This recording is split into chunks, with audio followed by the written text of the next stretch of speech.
Nadoro te devote, latens Deitas, que subis figuris vere latitas.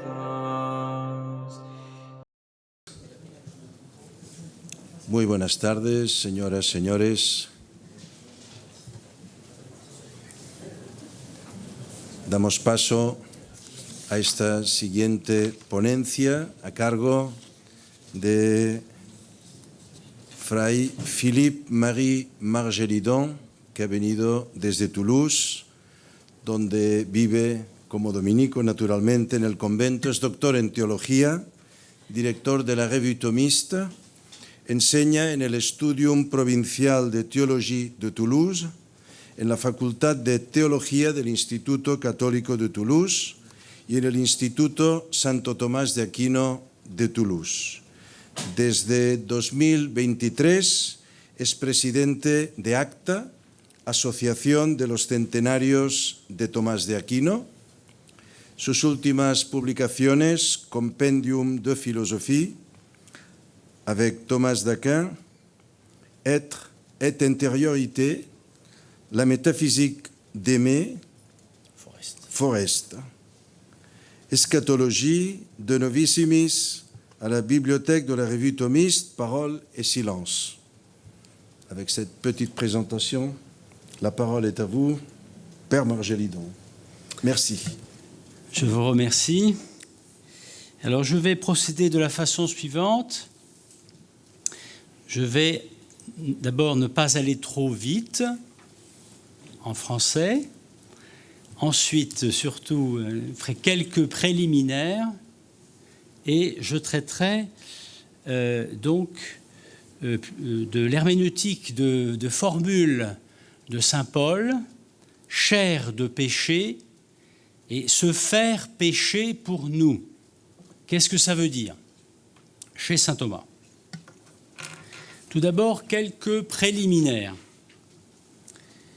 Comme vous le savez, la charge de mettre en sacra pagina est d'interpréter l'écriture, d'en rechercher le sens doctrinal, j'insiste sur ce point, théorique et pratique, à partir du sens littéral qui en est la source et le fondement. La recherche du sens de la littéra comme passage obligé pour parvenir à l'intelligence de la scriptura est au cœur de la pratique biblique de l'Aquinate. Saint Thomas admet que tel ou tel passage biblique, que tel ou tel verset de la Bible contient plusieurs sens littéraux sans qu'une signification en exclue une autre. Le tout est de les organiser. La raison d'une telle possibilité est inscrite dans l'Écriture elle-même, parce que Dieu en est l'auteur principal qui fait connaître une ou plusieurs réalités sous une même lettre, ce que l'interprète doit mettre en lumière, ce que le contexte et la symphonie des Écritures doit pouvoir fonder. La lettre de l'Écriture est toujours théologique, avant même d'être morale, quand il y en a un. Le sens littéral fonde tout autre sens, qui doit donc pouvoir se retrouver dans la lettre, parce que l'interprétation du sens littéral ne consiste pas dans la recherche de l'intention de l'auteur humain, mais à travers elle, dans la recherche du sens divin qui est un et multiple. Si le sens littéral est ce que l'auteur de l'Écriture entend faire comprendre par les mots qui sont écrits, définition a minima, ce que l'exégète doit rechercher avant tout, c'est ce que l'auteur divin, sous la lettre et par la lettre, veut dire, révéler et enseigner. Il est clair pour saint Thomas que Dieu, l'Esprit Saint par appropriation, veut la totalité des sens qui se trouvent en puissance sous la lettre, et d'abord le sens littéral. Voyons comment saint Thomas interprète littéralement 2 versets pauliniens pour mettre en lumière leur sens théologique, c'est-à-dire christologique et sotériologique. Je le rappelle, je le redis, pardonnez-moi, ce qui est théologique est contenu dans la lettre de l'Écriture, mais selon l'Esprit inspirant la lettre. Je cite les 2 passages. Dieu a envoyé son propre Fils dans une chair de péché, ou encore semblable à celle du péché, pour condamner le péché dans la chair. Romains 8, 3.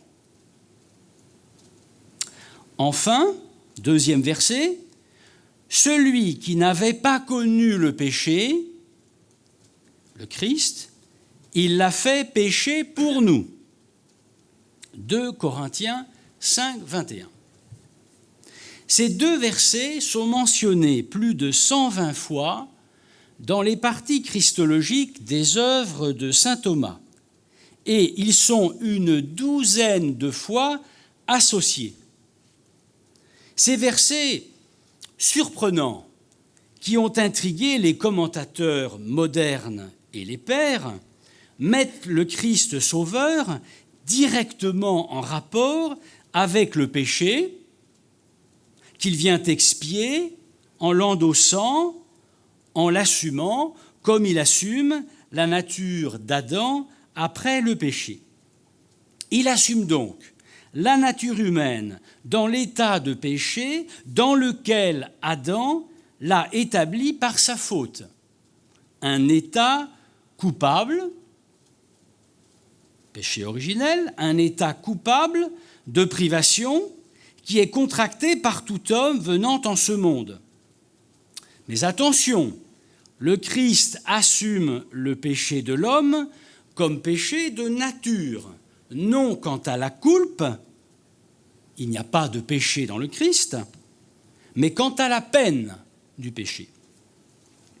Pour saint Thomas, c'est principalement à cause de ce mauvais état de la nature que le Verbe de Dieu s'est incarné, a été envoyé dans le monde, comme saint Thomas ne cesse de le répéter. C'est la fameuse question du motif de l'incarnation. Ces expressions étonnantes que certains interprètes appellent paradoxales, chair de péché, ou se faire pécher pour nous. Saint Thomas, vous disais-je, y fait référence dans différents contextes. Il en offre une interprétation qui est proche de celle de saint Augustin, mais qui la prolonge.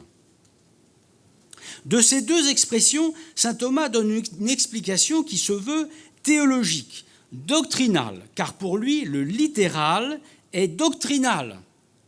Et les éléments philologiques dont il dispose lui servent en ce sens.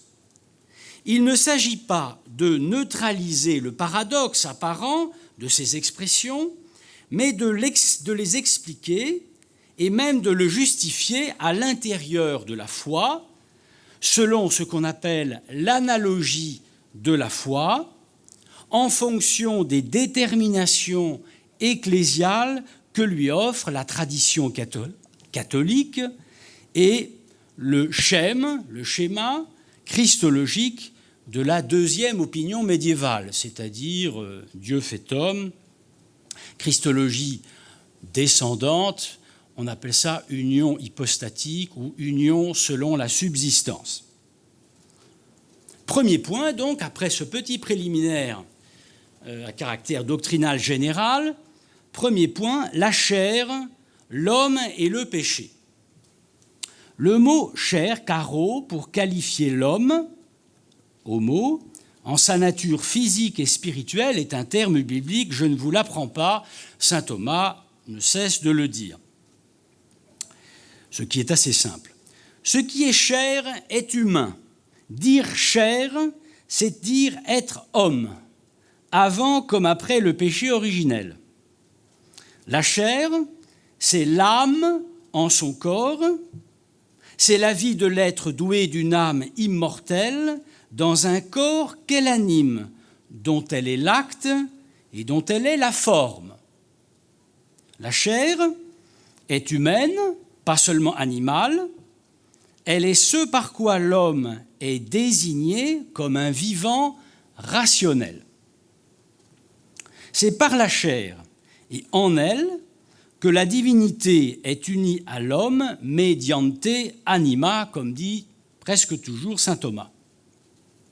La dialectique paulinienne, comme disent les exégètes, de la chair et de l'esprit, conduit saint Thomas à placer la chair après le péché originel, soit du côté du péché, la chair de péché, qui tombe sous le coup de la loi du péché, qui conduit au péché, qui incline au péché, premier côté, puis le second, du côté de la grâce, via l'âme, la chair, par l'Esprit, l'Esprit Saint, est sanctifiée.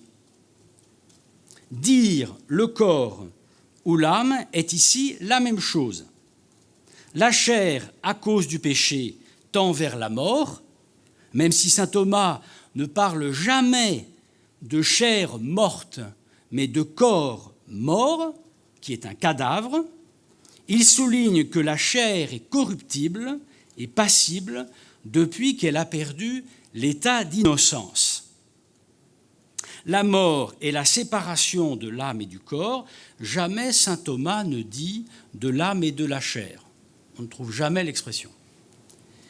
La chair de péché, c'est le corps dans l'état où l'a placé le péché, une chair inclinée au mal, sauf s'y intervient la puissance sanctificatrice de l'esprit.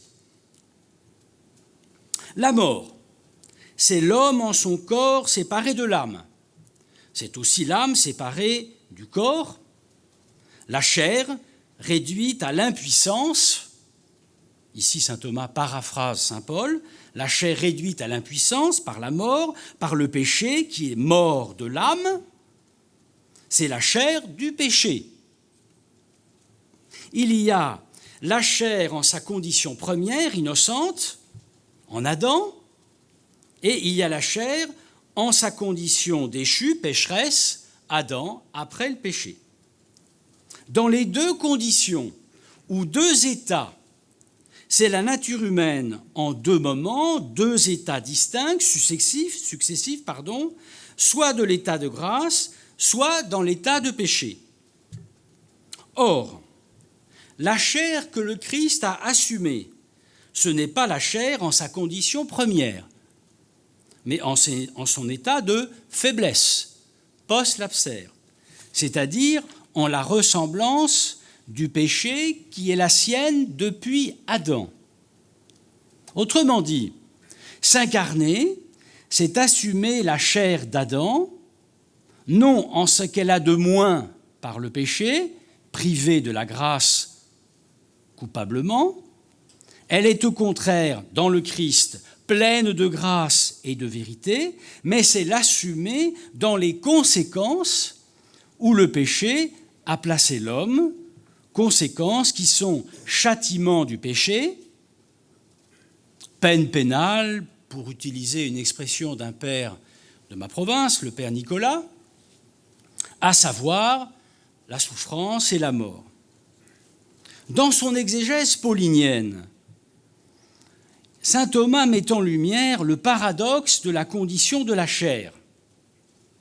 Elle est à la fois dans le Christ innocent, l'humanité pleine de grâce, précisons son âme, et l'humanité pécheresse en ce qu'elle est mortelle, la chair du Christ. Elle n'est pas conçue dans l'état de péché, sa chair mortelle est chair immaculée, innocente, mais elle est assumée dans l'état de mortalité qu'elle a contracté depuis le péché originel. Se faire chair, c'est être homme et assumer son péché, c'est-à-dire la peine du péché. C'est avoir une humanité qui, pleine de grâce, n'est pas dans la condition prélapsaire, avant le péché, dans la condition première et originelle, mais dans la condition mortelle, de telle manière que par elle, il s'identifie au péché. Il en prend la peine. Il se fait, nous allons y revenir, sacrifice pour le péché. Expression d'Augustin. C'est-à-dire, il l'expie, et dans le vocabulaire de saint Thomas, il satisfait et mérite notre retour en grâce. Selon saint Thomas, on devient homme, on devient chair, et, dans le cas du Christ, on devient péché, mais non pécheur. Or, le Christ, en se faisant homme, s'est fait péché. Peccatum fecit. Que signifient ces formules? Quelle signification doctrinale leur accorde-t-il?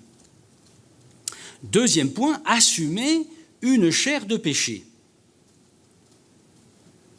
Puisque saint Thomas utilise cette expression, assumer une chair de péché. Se faire homme, c'est assumer une nature humaine, se faire chair, corps et âme, et cette assomption dans le Christ est divinisante. Cette nature humaine dans le Christ est pleine de grâce en raison de l'union. Et à cause de l'union, elle est sans péché. Le Christ est immaculé en sa chair. Il n'a donc pu contracter le péché de nature. Il en a été préservé. Le péché est en effet incompatible avec la dignité du Verbe incarné. L'impeccabilité de sa nature humaine est la conséquence de l'union hypostatique, c'est-à-dire de l'union de la nature humaine à la nature divine dans la personne du Verbe, du Fils de Dieu. Et pourtant, saint Thomas, à la suite de saint Paul, affirme et reconnaît que le Verbe, en se faisant chair, a pris une chair de péché, carni peccati, ou plutôt, selon la Vulgate de saint Jérôme, une chair semblable à celle du péché, similitudinem carnis peccati. Le Père a envoyé son Fils dans la condition de notre chair de péché, en l'assumant, en vue du péché, à expier. Et c'est ainsi qu'il a condamné le péché dans sa chair. Par la chair et dans sa chair, il a offert le sacrifice expiatoire des péchés commis dans la chair. Il s'est fait pécher en prenant cette chair de péché, c'est-à-dire en acceptant volontairement la peine du péché, en prenant sur lui le péché, non pas de chair, il ne s'agit pas de ça, mais la chair réduite à l'impuissance en raison des conséquences du péché, à savoir la souffrance et la mort. Il a reçu par voie de génération un corps de chair, Colossiens 1, 22. Saint Thomas commente, un corps dans son être naturel et mortel. Réduire le péché à l'impuissance, car c'est cela que le Christ est venu faire, c'est en être délivré ou libéré dans ses conséquences pénales. Le Christ s'est fait péché pour nous, c'est-à-dire, dit saint Thomas après saint Augustin, il a offert le sacrifice d'expiation qui réconcilie la chair avec l'esprit, l'homme avec Dieu. Saint Thomas propose une exégèse littérale de Romains 8, 3. Le Christ prend une chair de péché, non pas une chair pécheresse. Prendre une chair de péché, ce n'est pas prendre une chair pécheresse, mais une chair dans l'état où l'a introduite le péché d'Adam. Pourquoi faire? Pour y porter remède, c'est-à-dire pour une restauration. réparatio, et puis pour la parfaire, pour la conduire à bonne fin, c'est-à-dire à la béatitude éternelle, car la béatitude de l'homme est dans son âme et dans son corps. Il faut qu'à la mort dans la chair, à cause d'Adam, réponde la vie dans l'esprit qui donne vie. Dominum et vivificantem, comme nous disons dans le credo. Le Christ possède la plénitude de l'esprit pour donner la vie à l'âme et par elle au corps. C'est pour une libération que l'âme est sauvée dans la chair, à savoir de la peine éternelle du damn, qui est la résultante du péché originel, et pour la libération du corps de la mort corporelle. Il faut donc sauver l'homme d'une double mort. Le Christ n'assume pas la faute, mais en assumant volontairement, je cite, l'unique vétusté de la peine, il anéantit la double nécessité de la faute et de la peine, selon la formule de saint Thomas, donc qu'il reprend du Lombard. En s'incarnant dans la chair, le Christ assume ce qu'il y a de plus élevé en chacun des trois états de la nature. D'abord, dans l'état prélapsaire, saint Thomas dit, il a pris la pureté de la chair en assumant une chair non souillée par la contagion de la faute originelle.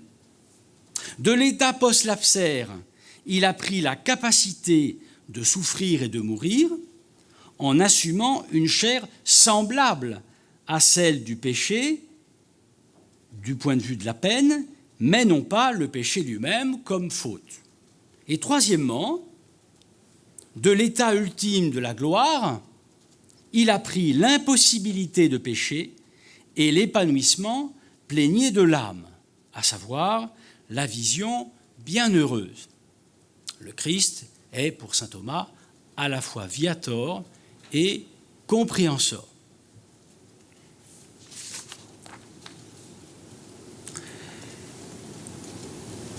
Quand saint Thomas dit que le péché avait une chair semblable à celle du péché, il veut dire que sa chair était semblable à la chair pécheresse en tant qu'elle était passible. Je l'ai dit, saint Thomas insiste là-dessus.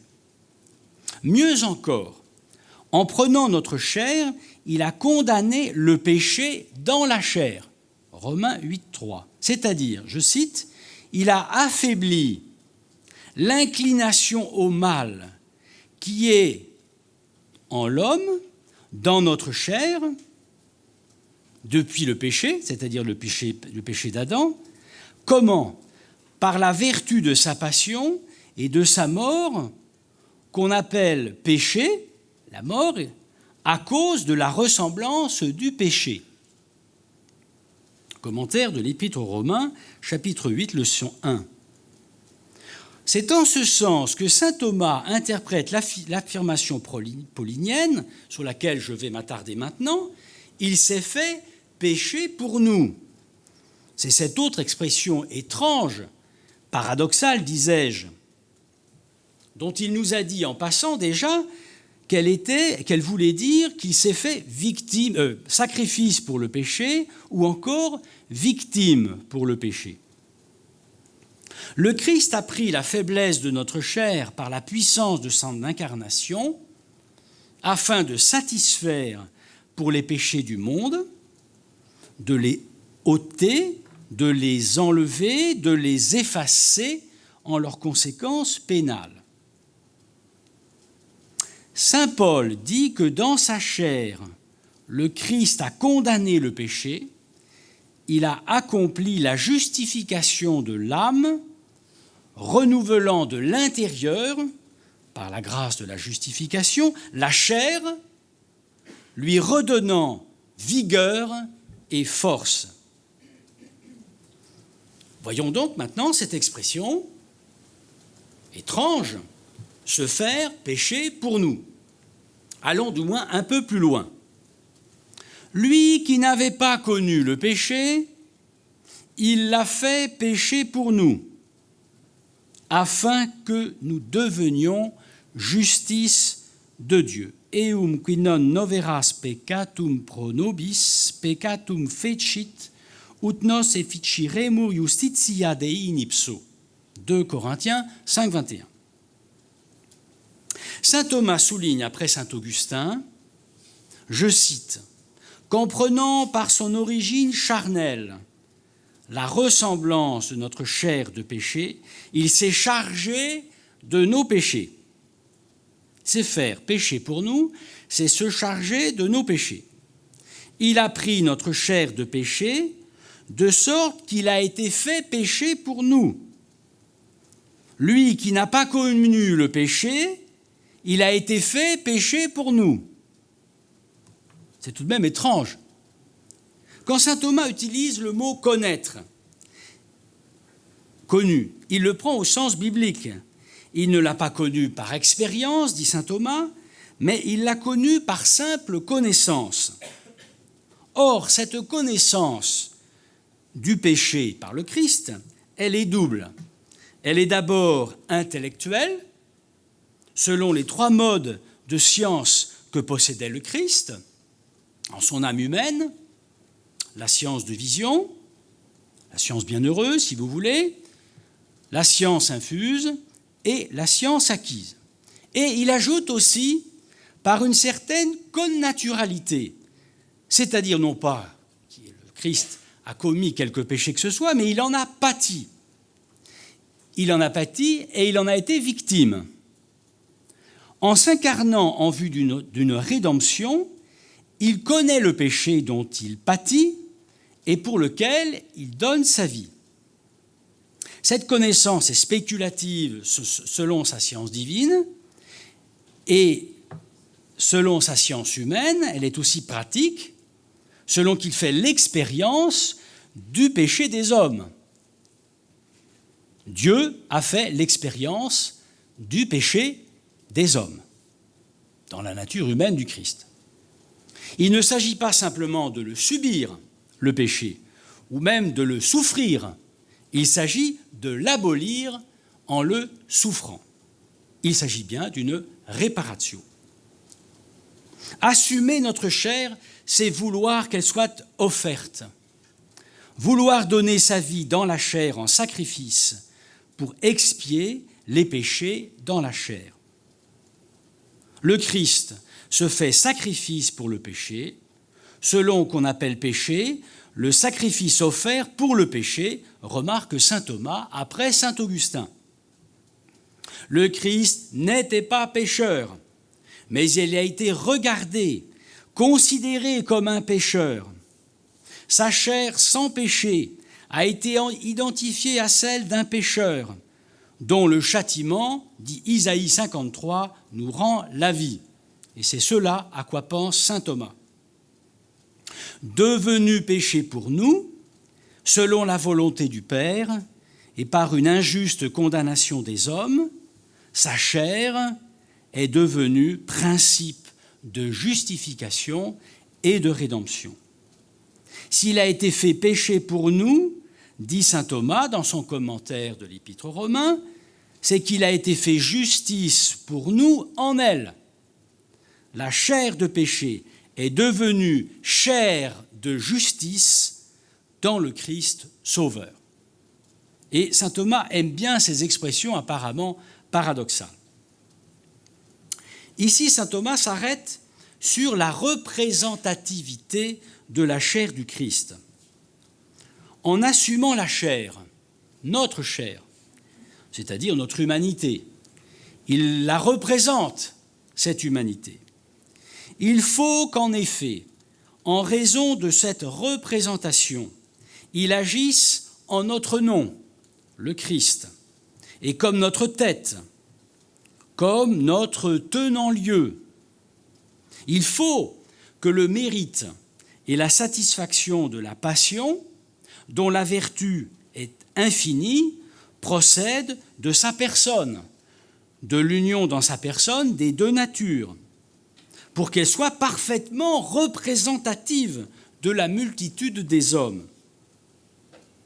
La solidarité que l'incarnation établit entre lui et nous doit donc être la plus étroite possible, de telle manière que le Christ accomplisse un acte sauveur au bénéfice de tous et applicable à tous. Ce ne peut être par simple intention de volonté, encore moins par délégation, par mandat, mais par une prise en charge inscrite dans l'acte d'incarnation et par voie de conséquence dans l'acte de satisfaction. Non seulement le Christ, pour saint Thomas, sait qu'il agit pour tous et au nom des pécheurs, mais il le veut mourir pour tous, parce que, comme dit saint Thomas, le mérite satisfactoire de sa passion s'étend à tous les hommes. Saint Thomas n'utilise pas le terme de substitution qui est d'origine biblique, mais il y a bien chez lui l'idée qu'il agit non seulement en notre nom, à notre tête, je l'ai dit, mais à notre place, parce qu'il prend la chair de péché. Il s'est fait péché pour nous, ce qu'aucun homme, fût-il le plus saint, ne pouvait accomplir. Prendre entre nous une chair semblable à celle du péché pour condamner le péché par sa chair en s'identifiant au péché des hommes, c'est accomplir la mission substitutive du serviteur souffrant d'Isaïe 53, qui offre sa vie en sacrifice expiatoire. Si le mot d'expiation n'est présent que 8 fois dans l'œuvre de saint Thomas, le terme technique de satisfaction le comprend largement. Prendre, se faire pécher pour nous, c'est prendre la peine du péché, c'est-à-dire, ici j'apporte un point supplémentaire, se faire malédiction pour nous. Dire que le Christ est devenu péché, ça veut dire qu'il est devenu malédiction pour nous, Galates 3,13, dans ce que ces affirmations ont de quasiment choquant. Puisqu'il s'est fait péché pour nous, nous reconnaissons que la malédiction du péché est sur lui, comme dans Isaïe 53, qu'elle est devenue la sienne, tenant notre place, puisqu'il est victime de la loi du péché à laquelle les hommes sont asservis depuis Adam. Non pas, attention, que Jésus soit un maudit de Dieu à cause de sa chair de péché. Il demeure le Fils bien-aimé. Mais comme il assume du péché non pas la coulpe, mais la peine, il expie en justice et par miséricorde toute la dette du péché, debitum culpae. Ce qui est maudit par Dieu, ce qui est haï par Dieu, c'est le péché. Et par conséquent, la mort et la mortalité qui en résultent, mais pas le Christ lui-même. Et c'est justement parce que Dieu est, du verbe haïr, le péché, qu'il nous envoie son Fils pour assumer notre mort et pour la supprimer. Il nous est en tout semblable par la chair et par la faiblesse de la chair, qui est la mort et qui est la peine qu'il assume, qui en lui est satisfactoire, alors même qu'il nous est dissemblable par son innocence. Il est différent de nous sous ce rapport. Sa chair de péché a donc le pouvoir d'expier les péchés, de les racheter en justice au-delà de toute justice. Il endure notre mort qui résulte de la malédiction du péché. Il l'assume en mourant pour nous. Je cite saint Thomas, « Le Père, l'ayant fait pécher pour nous, lui a fait endurer la peine du péché, à savoir qu'il s'est offert pour nos péchés. » Fin de citation.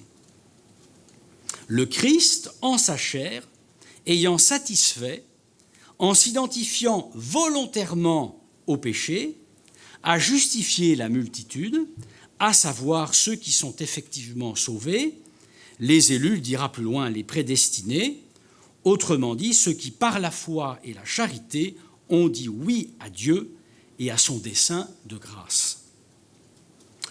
Mais là encore une précision. Saint Thomas ne dit jamais, comme le feront Calvin ou Luther, en faisant l'exégèse de « il s'est fait pécher pour nous », et que certains prédicateurs à partir du XVIIe siècle et des théologiens à partir de la fin du XIXe siècle et au XXe siècle, saint Thomas ne dit jamais que le Christ, en s'identifiant à notre chair de péché, a connu la malédiction du péché comme étant la sienne, c'est-à-dire qu'il est un maudit de Dieu. Cette malédiction de Dieu qui serait sur lui, c'est-à-dire la colère de Dieu s'étant abattue sur lui, il connaîtrait dès lors la déréliction, c'est-à-dire le tourment de l'âme comparable à l'état de damnation. Jamais saint Thomas ne dit une chose pareille. La Theologia Crucis des réformateurs, qui se présente comme une théodramatique, n'existe pas chez saint Thomas. Se faire pécher pour nous signifie que le Christ, pour ces théologiens-là, est un abandonné par Dieu, un maudit, un séparé de Dieu, objet de la colère divine. C'est très présent dans la théologie protestante, même contemporaine, et parfois dans la théologie catholique. C'est vrai que s'identifier à la chair de péché, c'est s'identifier au pécheur, c'est se substituer à lui, c'est prendre sa place. Ça, c'est vrai. Mais le mystère de la substitution ne consiste pas à expier la faute en endurant le châtiment de la colère de Dieu. J'espère que je me fais bien comprendre. On a fait remarquer à juste titre que la satisfaction vicaire,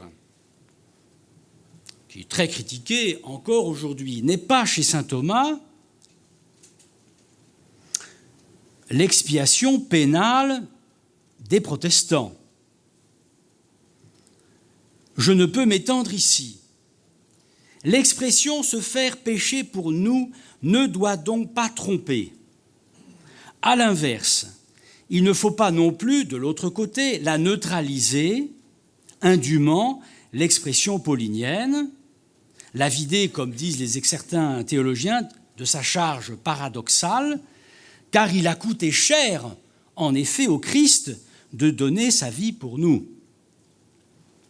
Le réalisme de la théologie paulinienne du salut doit s'entendre selon l'analogie de la foi, disais-je tout au début, c'est-à-dire selon la cohérence et la connexion intime des mystères et des vérités.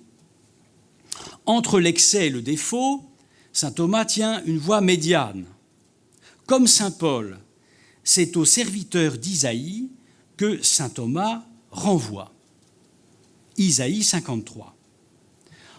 Je résume, en s'accablant de nos fautes, Isaïe 53, 10, 12, Jésus accomplit la mission expiatrice et la substitution du serviteur souffrant qui offre sa vie en sacrifice pour les péchés.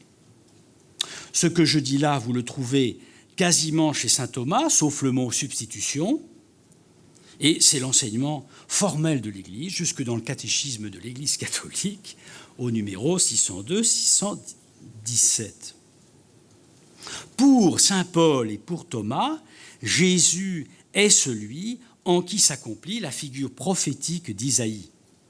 Si Dieu l'a fait pécher pour nous, c'est-à-dire pour être victime de propitiation pour nos péchés, 1 Jean 4, 10, il ne l'a pas cependant considéré comme un pécheur, objet de la réprobation divine. Il est au contraire, au principe, je parle du Christ, de toute prédestination.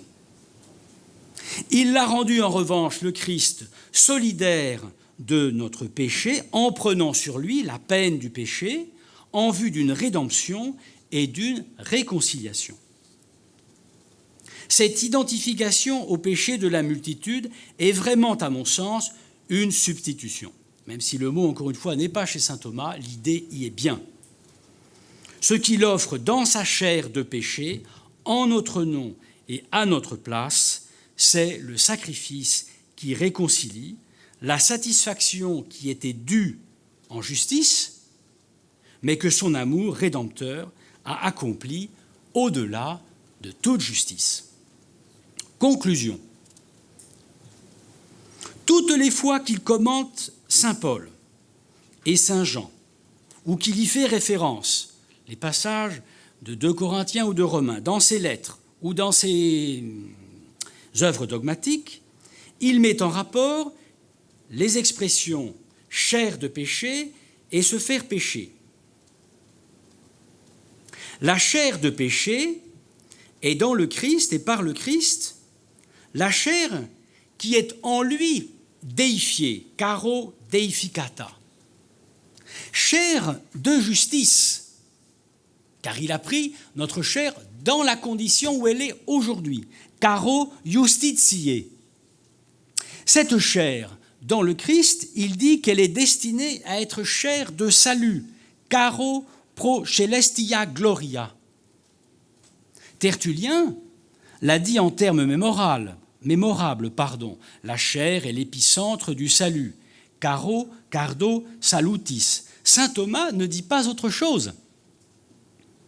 Après avoir été chair de péché en Adam, sera-t-elle par le Christ chair sans corruption, caro ex corruptione, caro sine corruptionis, et chair parfaite, chair maintenant glorieuse, caro perfecta, chair de l'esprit, caro ad spiritum, l'état de la chair dans lequel état nous sommes appelés à entrer nous-mêmes par le Christ lors de la résurrection au dernier jour.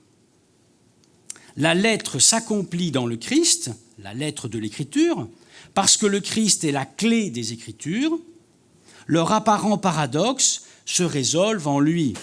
C'est dans le mystère de la piété, pour parler comme saint Paul, mais saint Thomas reprend l'expression, qui est le Christ et l'Église, que la lettre des Écritures s'éclaire et acquiert la plénitude de son sens et de sa vérité. Je vous remercie.